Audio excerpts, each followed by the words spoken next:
Hello friends, welcome back to my channel Shikshastic. Friends, facts on Uttarakhand पर अब तक हमारी 3 वीडियोस हो चुकी हैं। पहली वीडियो जो थी हमारी वो बेसिक इंट्रोडक्शन उत्तराखंड के बारे में। दूसरी वीडियो में हमने कुमाऊं और गढ़वाल नाम की उत्पत्ति कैसे हुई या किस आधार पर हुई तो उसके बारे में चर्चा करी थी। तीसरी वीडियो में हमने बात करी थी कि जो उत्तराखंड राज्य है उसकी भारत देश में क्या स्थिति है। फ्रेंड्स, चौथी वीडियो में आपके सामने लेकर आई हूं और ये है उत्तराखंड का जो भौगोलिक क्षेत्र है वो कैसा है, कितने भागों में बटा हुआ है, तो उसके बारे में हम आज चर्चा करेंगे। तो फ्रेंड्स, शुरू करते हैं फैक्ट्स ऑन उत्तराखंड पर चौथा पार्ट। तो उत्तराखंड का भौगोलिक क्षेत्र कैसा है उसके बारे में देखते हैं। तो उत्तराखंड का जो भौगोलिक क्षेत्र है वो 2 भागों में बंटा हुआ है। पहला भाग है पर्वतीय क्षेत्र जिसे हिमालय क्षेत्र भी कहा जाता है और दूसरा है मैदानी क्षेत्र।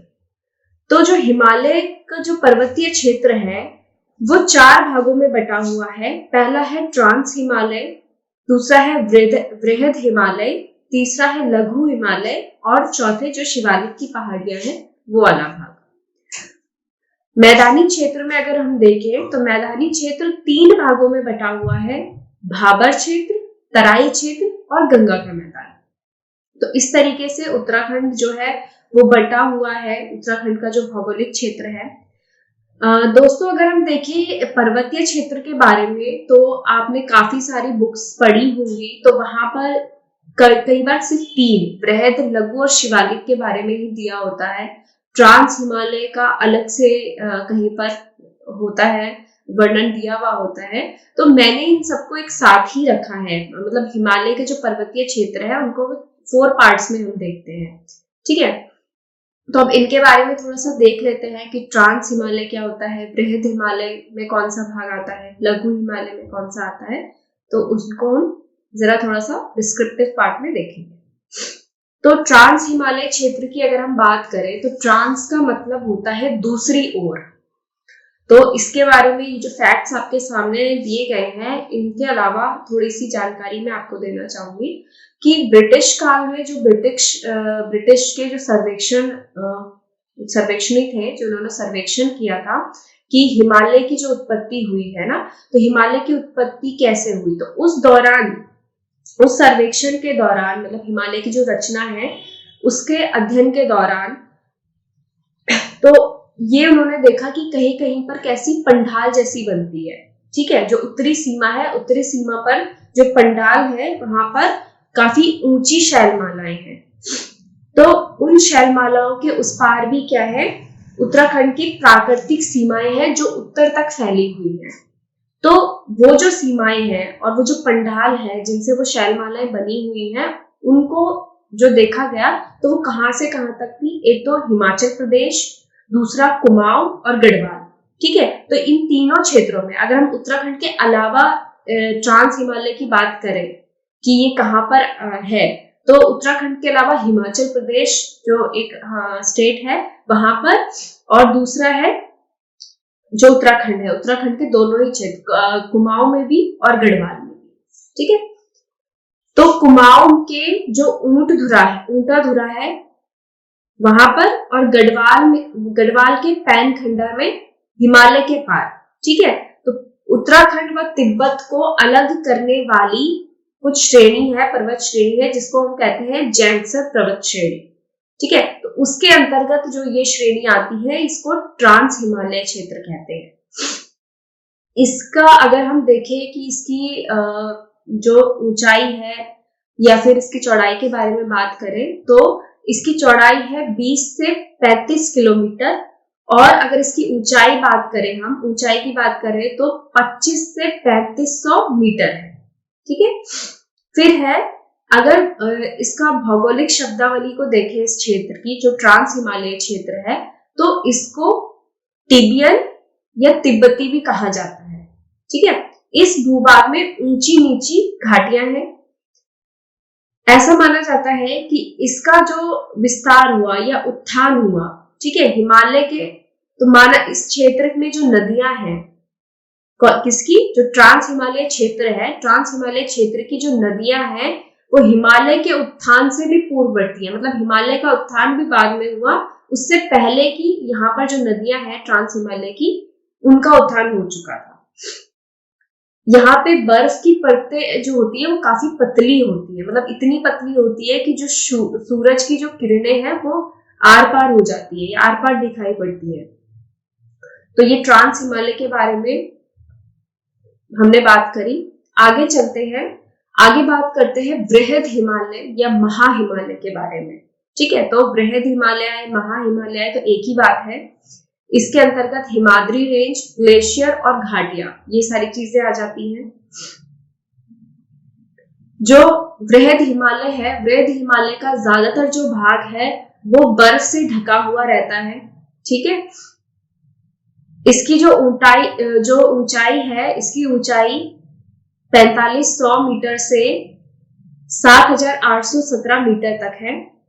लेकिन अगर हम इसकी मतलब एवरेज ऊंचाई की बात करें, औसत ऊंचाई की बात करें तो 6000 मीटर इसकी ऊंचाई है। ठीक है, तो कई बार प्रश्न आ जाता है कि जो महा हिमालय है या बृहद हिमालय है उसकी औसत ऊंचाई क्या है। अगर औसत पूछेंगे तो 6000 आप बता सकते हैं, और कहां से कहां तक है अगर औसत ना पूछा जाए तो वो आपका 4500 से 7870 मीटर होगा। ठीक है, फिर है इस यहाँ पर जो सबसे ऊंची जो चोटी है वो कौन सी है आपकी, नंदा देवी की चोटी है, और वो पश्चिमी भाग की, क्योंकि नंदा देवी आपकी दोनों पार्ट्स में है, पश्चिमी और पूर्वी, है ना। लेकिन ऊंचे में सर्वोच्च जो ऊंची चोटी है उसमें नंदा देवी की जो पश्चिमी भाग है, पश्चिमी जो चोटी है वो होती है सर्वोच्च। ठीक है, इसकी औसतन चौड़ाई जो है वो 30 से 50 किलोमीटर है। इसकी जो चट्टाने हैं वो लगभग 150 साल पुरानी है, जिस कारण से कायांतरित अवस्था तक यह पहुंच चुकी है। ठीक है, और इसी की वजह से यहाँ पर कोई भी जीवाश्म नहीं पाए जाते हैं। फिर यहाँ पे किस किस रूप की चट्टानें पाई जाती है, तो ग्रेनाइट, नीस, शिस्ट, ये सारी चट्टानें यहाँ पर पाई जाती है। ठीक है, तो ये क्वेश्चन आ सकता है कि ग्रेनाइट, नीश एवं शिस्ट, या फिर ग्रेनाइट की चट्टानें कौन से भाग में पाई जाती है, तो वो आपका कौन सा भाग है, बृहद हिमालय का भाग या महा हिमालय भी आप जिसे कहते हैं। ठीक है, तो यहाँ पर तापमान बहुत ही कम होता है, इसलिए यहाँ पर हमेशा ही बर्फ पड़ी हुई रहती है, बर्फ जमी रहती है, और इसी कारण से क्योंकि तापमान बहुत कम है तो यहाँ पे जो जन घनत्व है वो भी कम होता है। ठीक है, और कृषि भी नहीं हो पाती है। ठीक है, तो क्या क्या चीजें हो गई, एक तो जन घनत्व भी कम होगा यहाँ पर। ठीक है, पहाड़ियों की बात करें तो हम कौन कौन सी पहाड़ियां हो जाएंगी, ग्रेनाइट, ठीक है, नीस एवं शिस्ट की चट्टानें यहाँ पर पाई जाती है। और मुख्य जो जनजाति है जो महा हिमालय या बृहद हिमालय में पाई जाती है, तो यहाँ पर मुख्य जनजाति जो निवास करती है वो है भोटिया। ठीक है, और इनका जो मुख्य पेशा होता है वो क्या होता है, व्यापार या फिर पशुपालन। व्यापार और पशुपालन करना इनका मुख्य व्यापार है या मुख्य पेशा है। तो ये प्रश्न आपका बन सकता है कि महा हिमालय या बृहद हिमालय में निवास करने वाली जनजाति कौन सी है, तो भोटिया जनजाति। ठीक है, उनका मुख्य पेशा कौन सा होता है, व्यापार करना और पशुपालन। ठीक है, यहाँ 12,000 फीट की ऊंचाई के से ऊपर, जो 12,000 फीट की ऊंचाई है उससे भी उसके ऊपर वाला जो पार्ट है वहां पर कोई भी वनस्पति नहीं पाई जाती। ठीक है, जबकि 10,000 से 12,000 फीट तक की जो ऊंचाई है वहां ऊंचाई तक घास तथा झाड़ियां पाई जाती है। 12,000 फीट के अगर ऊपर की बात करेंगे तो उसके ऊपर कुछ नहीं पाया जाएगा। उससे अगर नीचे की हम बात करें तो वहां पर क्या क्या पाई जाती है, घास और झाड़ियां पाई जाती है। जो चमोली में स्थित फूलों की घाटी है वो भी इसी पार्ट में आती है, इसी क्षेत्र में आती है। ठीक है, तो इसका मतलब कि ये कौन सा वन है, कौन सी वनस्पति पाई जाएगी यहाँ पर, शीतोष्ण कटिबंधीय। ठीक है, तो ये भी प्रश्न आपका बन सकता है कि जो बृहद हिमालय है या महा हिमालय है वहां पर कौन सी वनस्पति पाई जाती है, तो शीतोष्ण कटिबंधीय वनस्पति यहाँ पर पाई जाती है। ठीक है, हिमालय के इस भाग में अधिकांश पर्वत चोटियां, दर्रे और ग्लेशियर यहाँ पर पाए जाते हैं। ठीक है, हिमालय का ये वही भाग है जहां पर क्या पाई जाएंगी, ज्यादातर पर्वत श्रेणियां, पर्वत चोटियां जो है, दर्रे हैं, दर्रे यानी कि पास जिन्हें हम कहते हैं, और ग्लेशियर।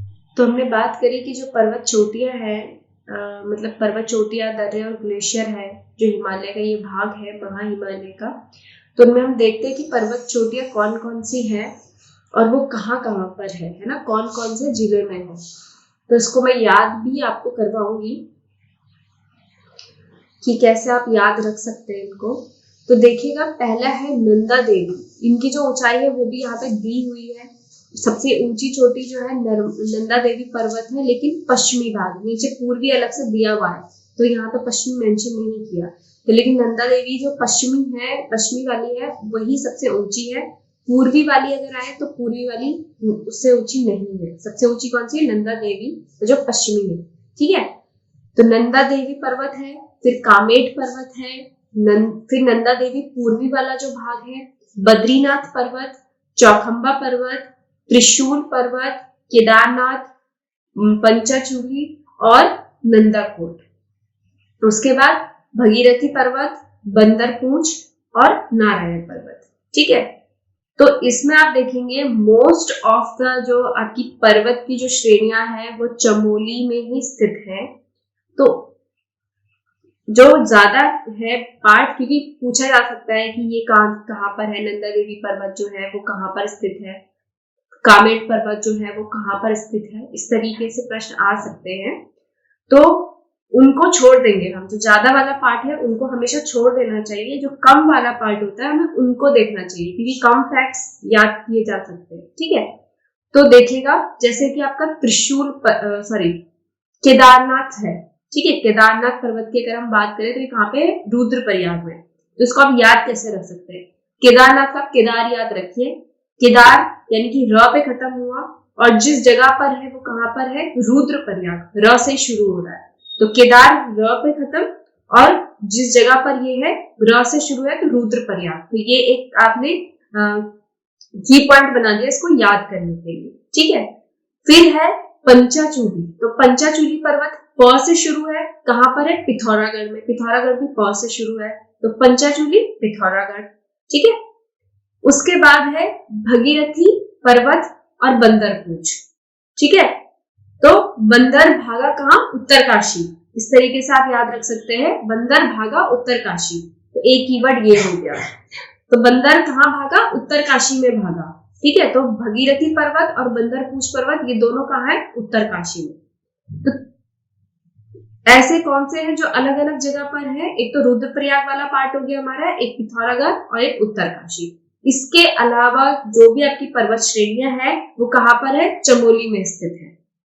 ठीक है, इसके अलावा जो भी पर्वत श्रेणियां कहाँ पर स्थित है, चमोली में स्थित है।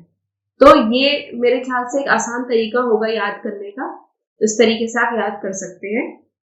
तो एक बार इसको मैं रिवाइज कर देती हूँ, जो की पॉइंट हमने बनाए हैं। तो कौन सा है, केदारनाथ कहाँ पर, रुद्रप्रयाग। तो केदार र पे खत्म, और इसकी जो जगह है जहां पर ये स्थित है वो रुद्रप्रयाग र से शुरू। फिर पंचाचूली प और पिथौरागढ़ प। ठीक है, उसके बाद जो आपका भगीरथी और बंदरपूंछ पर्वत है ये दोनों ही उत्तरकाशी में है, तो बंदर भागा उत्तरकाशी। ठीक है, तो इस तरीके से आप याद कर सकते हैं। यही की पॉइंट्स बना के आप ये की पॉइंट्स कई जगह यूज कर सकते हैं, स्टोरेज बना के आप याद कर सकते हैं बहुत सारी चीजें जो आपको याद नहीं होती है। फिर आगे चलते हैं, दर्रे तथा उनसे जुड़ने वाले जो क्षेत्र है। दर्रे यानी कि इंग्लिश में उनको पासेस कहते हैं, है ना। तो दर्रे होते हैं मतलब दो ऐसी श्रेणियां जिनके बीच से कोई रास्ता निकलता हो, तो उसे पास कहते हैं। ठीक है, तो जो जुड़ने वाले दर्रे हैं और उन दर्रों का हम नाम देख लेते हैं। तो हिमाचल प्रदेश से उत्तरकाशी जो क्षेत्र को जो दर्रा जोड़ता है, उस दर्रे का नाम है, उस पास का नाम है श्रृंगकंठ। श्रृंगकंठ, ठीक है। हिमाचल प्रदेश और उत्तरकाशी को जो जोड़ता है पास, उसका नाम है श्रृंगकंठ। ठीक है, फिर उत्तरकाशी और तिब्बत को जो जोड़ता है, तो थांगला, मुलिंगला और ब्यांगला। तो आप देखेंगे तिब्बत, तिब्बत जो है आपका चीन का इलाका है, वहां पे ऐसी अजीब नाम होते हैं, तो थांगला, मुलिंगला, ब्यांगला, तो इस तरीके से आप ध्यान रख सकते हैं कि ये जो जिनके लास्ट में ला ला है, ठीक है, वो जो दर्रे हैं वो किसके किसके बीच में पड़ते हैं, उत्तरकाशी और तिब्बत के बीच में, ठीक है। फिर है उत्तरकाशी और चमोली, इसमें क्या आ गया आपका, कालिंदी। ये दर्रा, इनके बीच में जो दर्रा पड़ता है वो कौन सा है, कौन सा पास है जो इनको जोड़ता है, तो कालिंदी, ठीक है। फिर चमोली और तिब्बत को जो दर्रा जोड़ता है वो कौन कौन से है, नीति माणा, नीति माणा साथ में भी बोले जाते हैं, ठीक है। नीति माणा, शलशल, बालचा, धुरा और लमलम, ठीक है। ये भी तिब्बत और इसमें है। तो आप देखेंगे कि नीति और माणा, नीति माणा, ठीक है, शलशल, बालचा, धुरा और लमलम, तो ये थोड़ा सा अजीब नाम है, बालचा, धुरा, लमलम, तो जो थोड़ा सा अजीब अजीब है वो तिब्बत जिसके साथ है वहीं पर है, अगर आप देखेंगे तो, ठीक है। फिर है चमोली और पिथौरागढ़, इनको जो दर्रा जोड़ता है, जो पास जोड़ता है वो कौन सा है, बारामती, मार्चयोग और लातूधुरा, ठीक है, बारामती, मार्चयोग और लातूधुरा। फिर है पिथौरागढ़ और तिब्बत, पिथौरागढ़ और तिब्बत, इसमें है लिपुलेख, लिपुलेख वेरी फेमस पास, ठीक है, लिपुलेख, मिलम, दारमा, किंगरी, विंगरी और ऊटा जयंती, ठीक है, किंगरी, विंगरी, ऊटा जयंती, इस तरीके से आप देख सकते हैं इसको। तो लिपुलेख, मिलम, दारम, किंगरी, विंगरी और ऊटा जयंती, ठीक है। फिर है पिथौरागढ़ और बागेश्वर, पिथौरागढ़ बागेश्वर को जो दर्रा जोड़ता है, जो पास जोड़ता है वो है ट्रेल पास, ठीक है, ट्रेल पास। फिर है पिथौरागढ़ और चंपावत, लापसा धूरा, लापसा धूरा। फिर है बागेश्वर और चमोली, तो सुंदर डूंगा, सुंदर डूंगा, ठीक है। तो बागेश्वर और चमोली, तो चमोली में क्या है, आपकी फूलों की घाटी है, फूलों की घाटी में क्या होता है, सुंदर सुंदर फूल होते हैं, ठीक है, तो बाग में सुंदर सुंदर फूल, इस तरीके से आप ध्यान रख सकते हैं इसको। तो कुछ कुछ चीजें आप इसमें कीवर्ड बना सकते हैं, कुछ आपको याद रहेंगे, कुछ जो याद नहीं होते उनमें आप अपने कीवर्ड्स बनाने की कोशिश कीजिए, और अगर आप नहीं बना पा रहे हैं तो आप मुझे कमेंट बॉक्स में कमेंट कर सकते हैं, मैं आपको उसके लिए कुछ कीवर्ड्स बना के जरूर दूंगी, ठीक है। आगे चलते हैं, ग्लेशियर्स देखते हैं कि कौन कौन से ग्लेशियर्स हैं। तो इनमें है जो ग्लेशियर्स कहाँ कहाँ पर है, पिथौरागढ़, चमोली, बागेश्वर, उत्तरकाशी, टिहरी, रुद्रप्रयाग, ये जो जिले हैं यहाँ पर हैं। तो पिथौरागढ़ में जो ग्लेशियर्स हैं उनके नाम देख लेते हैं, मिलम, रालम, कोटिंग, नामिक और पिनोरा, ठीक है। तो पी से पिनोरा, पी से पिथौरागढ़, ठीक है। फिर नामिक, पोंटिंग, ये भी पी से आ गया, पोंटिंग। फिर रालम, पिथौरा में क्या है, र भी है, तो र से रालम, ठीक है, और मिलम, ठीक है। तो इस तरीके से कीवर्ड्स आप बना सकते हैं। फिर देखते हैं चमोली में, तो चमोली में सतोपंथ, दूनगिरी, दूनगिरी, ठीक है, तिपरा, बमक, तिपरा, बमक। फिर है बागेश्वर, बागेश्वर में पिंडरी, सुंदर डूंगा, हमने बाग में क्या, सुंदर फूल की बात करी थी ना अभी, इसमें पास भी था ये सुंदर डूंगा करके, अगर आपको याद हो, बागेश्वर टू चमोली जो पास, मतलब जो पास बागेश्वर और चमोली को जोड़ता है, ठीक है, तो वही यहाँ पर एक ग्लेशियर के नाम से भी है। फिर कफनी और मैकतोली। उत्तरकाशी में देखते हैं, तो उत्तरकाशी में गंगोत्री, यमुनोत्री सबसे फेमस, उसके अलावा डोरियानी, ठीक है, डोरियानी। फिर है टिहरी, टिहरी में खतलिंग और रुद्रप्रयाग, रुद्रप्रयाग में चौराबाड़ी। तो ये कुछ प्रमुख ग्लेशियर्स हैं जिनके बारे में हमने देखा। ये दो इंपॉर्टेंट फैक्ट्स आपके सामने हैं। कि उत्तराखंड का जो सबसे बड़ा ग्लेशियर है वो है गंगोत्री, ठीक है, गौमुख से मतलब गौमुख ग्लेशियर है, ठीक है, गंगोत्री और गौमुख ग्लेशियर भी से कहा जाता है। तो सबसे जो बड़ा ग्लेशियर है कौन सा है, गंगोत्री। फिर है नीतीमाणा व लिपुलेख दर्रे से कहाँ की यात्रा होती है, मानसरोवर की यात्रा, ठीक है, नीतीमाणा और जो लिपुलेख दर्रे है वहां से मानसरोवर की यात्रा होती है। तो ये कुछ दो इंपॉर्टेंट फैक्ट थे जो अलग से मैंने आपको बताए हैं, तो इनको भी आप ध्यान रखेंगे। अब बात करते हैं लघु हिमालय के बारे में, ठीक है। तो लघु हिमालय की अगर हम ऊंचाई और चौड़ाई के बारे में बात करें तो 1800 से 4500 मीटर ये ऊंचा है और इसकी जो चौड़ाई है वो है 70 से 100 किलोमीटर, ठीक है। यहाँ पर भी जो जीवाश्म है वो नहीं पाए जाते क्योंकि इनकी जो चट्टाने हैं वो भी कैसी चट्टाने हैं, कायंत्रित चट्टाने हैं, ठीक है, मतलब कायंत्रित अवस्था तक पहुंच चुकी है। बाकी यहाँ पर जो चट्टाने पाई जाती है तो किस किस की चट्टाने पाई जाती है इस भाग में, ग्रेनाइट, क्वार्टर्स, नीस और चूना पत्थर, ठीक है। तो कौन कौन सी हो गई आपकी, ग्रेनाइट, क्वार्टर्स, नीस और चूना पत्थर। तो ऐसे प्रश्न पूछ ले कि ग्रेनाइट की जो चट्टाने हैं वो हिमालय के कौन कौन से भाग में पाई जाती है, तो दोनों को साथ में दे देंगे। इससे पहले कहां पर हमने देखा था, महा हिमालय में और लघु हिमालय में, ठीक है।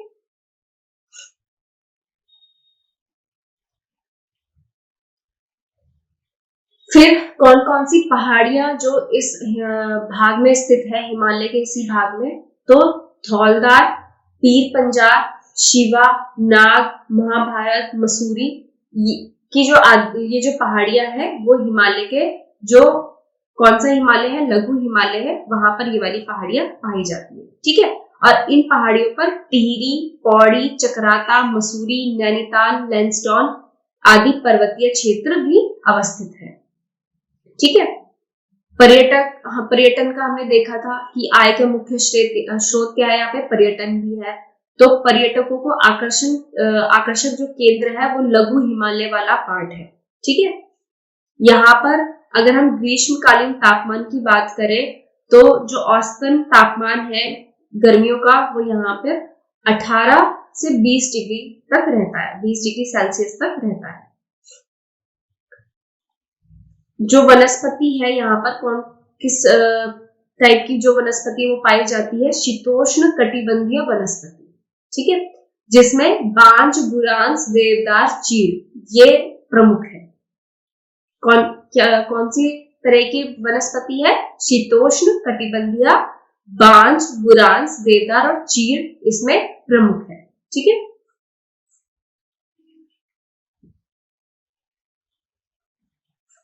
फिर जो इसी भाग में कुछ मुलायम घास और मैदान भी पाए जाते हैं, घासों के मैदान पाए जाते हैं, ठीक है, जिन्हें गढ़वाल में बुग्याल और कुमाऊं में प्यार कहते हैं। तो मुख्य जो बुग्याल है इनके बारे में भी हम देखेंगे आगे चलकर कि कौन कौन से बुग्याल होते हैं, ठीक है। फिर है हिमालय के इसी भाग में व्यापार की तुलना में कृषि के कार्य अधिक होता है, ठीक है। तो व्यापार की बात हमने किसमें करी थी, महा हिमालय में, ठीक है। और वहां पे कौन सी जनजाति रहती है, भोटिया जनजाति, ठीक है, क्योंकि उनका मुख्य पेशा क्या है, भोटिया जनजाति का पशुपालन, ठीक है, और दूसरा क्या था, मुख्य व्यापार। तो ये आप मुझे बताएंगे कमेंट बॉक्स में अगर आप पढ़ रहे हैं ठीक से तो, ठीक है। तो व्यापार की तुलना में कृषि कार्य ज्यादा होता है, कहां पर, लघु हिमालय का जो क्षेत्र है वहां पर, ठीक है। तो इसमें मुख्य जो कृषि में क्या क्या चीजें होती हैं, गेहूं, ठीक है, जैसे धान है, गेहूं है, मक्का है, मंडुआ, ठीक है, झंगोरा, ये सारी चीजें अधिक होती है। यहाँ कुमाऊं के क्षेत्र में अनेक प्रकार की सब्जियां भी होती हैं, सब्जियों का उत्पादन भी होता है।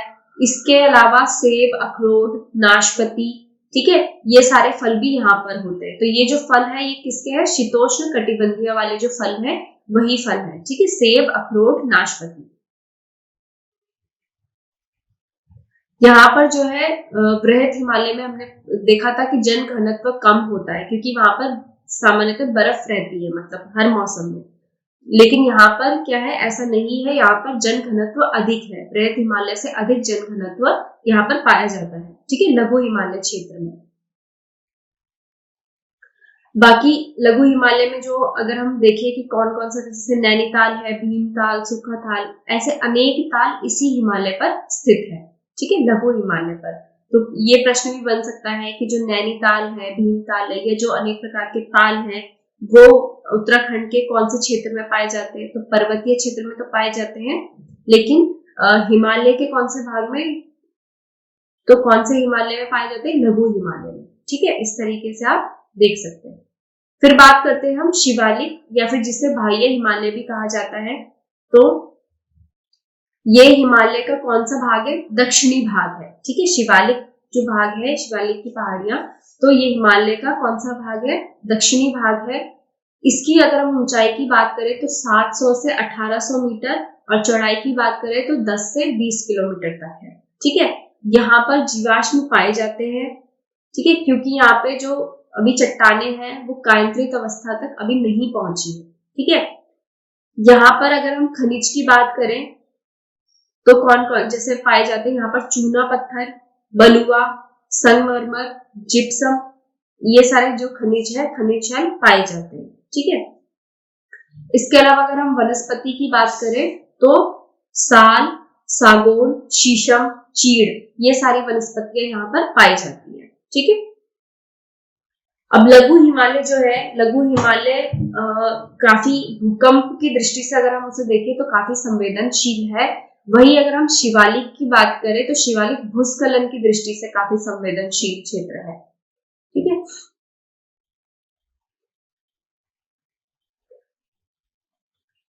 तो शिवालिक और जो मध्य हिमालय है उनके बीच में 350 से लेकर 750 मीटर की ऊंची चौरस घाटियां पाई जाती है। ठीक है, जो कृषि कार्य के लिए काफी उपजाऊ है। इन्हें पश्चिम में दून तथा पूर्व में द्वार भी कहा जाता है। ठीक है, जो शिवालिक है, शिवालिक को अगर हम पश्चिमी भाग में देखें तो पश्चिमी भाग में दून और पूर्व भाग में इसे द्वार कहते हैं। ठीक है, जैसे देहरादून, पछुआ दून, हरकी दून और कोट द्वार। ठीक है, कोट द्वार फिर इसके कौन से भाग में आ जाएगा? पूर्वी भाग में आ जाता है, इसलिए वहां पर द्वार, हमने कहा था द्वार कहते हैं, तो इसलिए कोट द्वार को कोट द्वार कहते हैं। ठीक है, देहरादून में दून लगाए पीछे से तो उसे दून कहते हैं क्योंकि पश्चिमी भाग में है। ठीक है,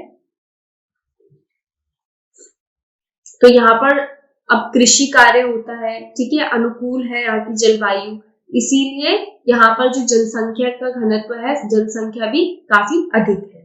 ठीक है, अब हम बात करते हैं मैदानी क्षेत्र की। हमने भौगोलिक क्षेत्र के बारे में हम देख रहे हैं उत्तराखंड के, तो हमने हिमालय और जो पर्वतीय क्षेत्र है उसके बारे में हम देख चुके हैं। मैदानी क्षेत्र के बारे में हम देखते हैं। मैदानी क्षेत्र को भी 3 भागों में बांटा गया था, एक तो भाबर, तराई और गंगा का मैदान। ठीक है, भाबर मैदान का वो वाला भाग होता है जहां पर जो हिमालय से उतरती हुई जो नदियां हैं, ठीक है, तो नदियां अपने साथ बड़े बड़े कंकड़ पत्थर लेकर आता है। ठीक है, मतलब ऐसे अवसाद लेकर आता है, तो वो उस अवसाद को जमा करता है। ठीक है, तो जिस अवसाद को जहां पर जिस क्षेत्र में जमा कर रहा है वो क्षेत्र भाबर क्षेत्र कहलाता है। ठीक है, ये क्षेत्र कैसा होता है? ये वाला भाग कैसा होता है? काफी उबड़ खाबड़ होता है, और कृषि के अगर हम दृष्टि से देखें तो ये अनुपजाऊ होता है। ठीक है, यहाँ पर कृषि नहीं की जा सकती भाबर क्षेत्र में।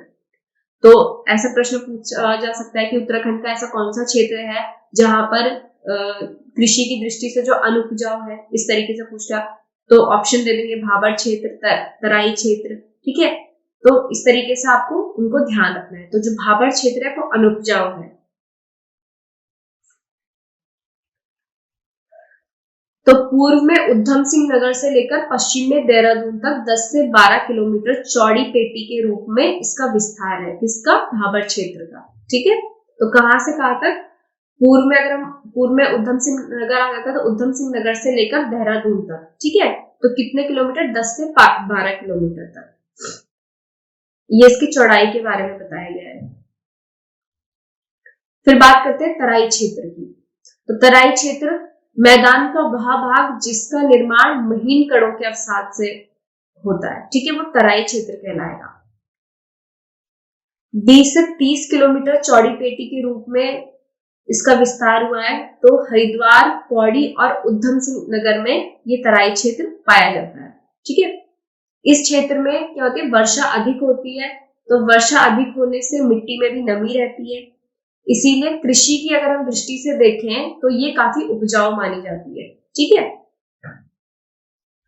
वर्षा ज्यादा होने के कारण यहाँ का जो भाग है, तराई क्षेत्र वाला जो भाग है, यहाँ पर काफी ये दलदला रहता है, इसीलिए यहाँ पर राष्ट्रीय उद्यान भी विकसित हुए हैं काफी सारे, ठीक है।